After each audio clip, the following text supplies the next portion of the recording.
বাবা লেতা উঠ, এতক্ষণ শুয়ে থেকে আজান তো পড়ে গেছে, নামাজ পড়তে যাবি না? না বাবা, আমার শরীর খারাপ, আমি যাইতে পারবো না, আমার মাথা ব্যথা করতেছে।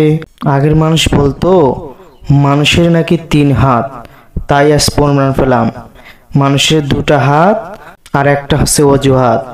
তেমনি বাবা, তুমি তো শুধু জুমার নামাজ পড়তে যাও, তারপরও জিলাপি মিষ্টি খুরমা এগুলো দিলে যাও, তাছাড়া তুমি নামাজ পড়তে যাও না। সপ্তাহে একটা দিন যাইতে হবে না? বাবা উঠ, তাড়াতাড়ি চল, মসজিদে যাইতে হবে।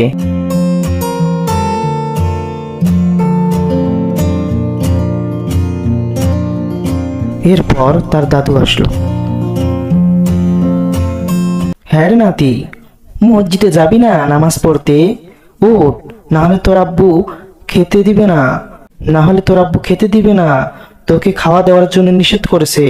ও চল, নামাজ পড়তে যাবো, চল।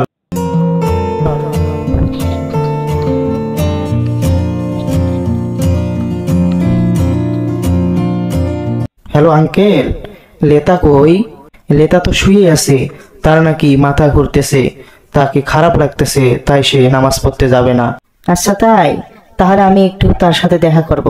আচ্ছা বাবা, যাও ভিতরে যাও, সে ভিতরে শুয়ে আছে, যাও রুমের ভিতরে যাও।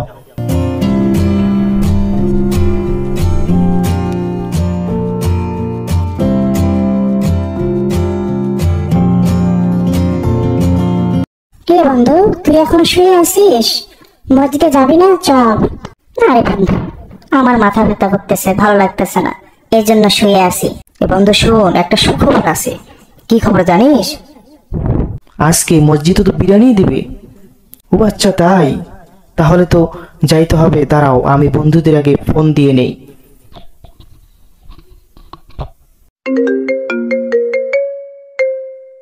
হ্যালো হ্যালো গুড্ডু, আজকে মসজিদে বিরিয়ানি দিবে, আয় বন্ধু তাড়াতাড়ি চলে আয়। হ্যাঁ বিরিয়ানি?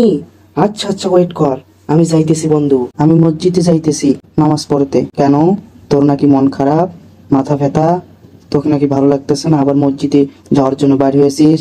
আজকে মসজিদে 2 প্যাকেট করে বিরিয়ানি দিবে, তাই তো যাব। ওরে শোষা, বিরিয়ানি খাওয়ার জন্য এখন তুই মসজিদে যাবি?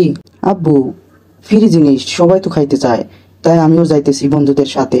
আচ্ছা বাবা যাও, তবে মসজিদে গিয়ে শয়তানি মারামারি চিল্লাচিল্লি করিও না, কেমন?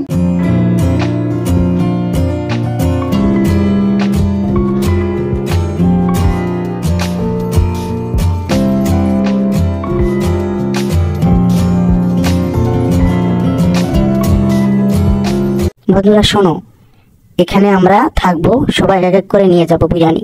নেওয়ার পর গুড্ডু আর আমি আবার যাব, আর এই বিরিয়ানিগুলো তোমাদের কাছে থাকবে।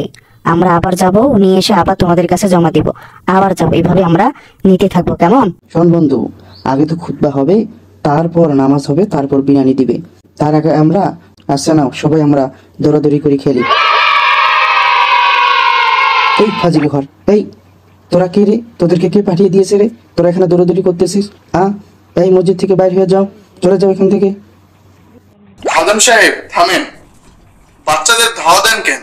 আর বইলেন না, ওরা মসজিদে আসলে নামাজ তো পড়েই না, খালি লাফালাফি করে। ওই তোকে যেন মসজিদে না দেখি। এটা কেমন কথা বলেন? ওরা বাচ্চা, এখন থেকে ওরা যদি মসজিদে না আসে তো কি বড় হলে আসবে? আর ওরা লাফালাফি করবে না তো কি মুরব্বীরা লাফালাফি করবে? বাচ্চারা একটু দুষ্টুমি তো করবেই, ওরা মসজিদে আসলে ওদের মধ্যে মসজিদে আসার অভ্যাস গড়ে উঠবে। আপনি জানেন তুরস্কের মসজিদগুলোতে লেখা আছে, নামাজের সময় যদি পেছন থেকে বাচ্চাদের কিচিরমিচির শব্দ না পাওয়া যায় তাহলে ভেবে নিও তোমাদের ভবিষ্যৎ প্রজন্ম হুমকির মুখে। এই ছেলেরা, অনেক খেলেছো, এখন চলো নামাজ পড়বা। হ্যালো গাইস, ভিডিওটি কেমন লাগলো? অবশ্যই ভালো লাগলে চ্যানেলটি সাবস্ক্রাইব করে রাখবেন এবং কমেন্টে জানাবেন কী রকম গল্প আপনারা চান আর এর দ্বিতীয় পার্ট আপনারা পরের ভিডিওটি পাবেন। ভালো থাকবেন, সুস্থ থাকবেন। আসসালামু আলাইকুম।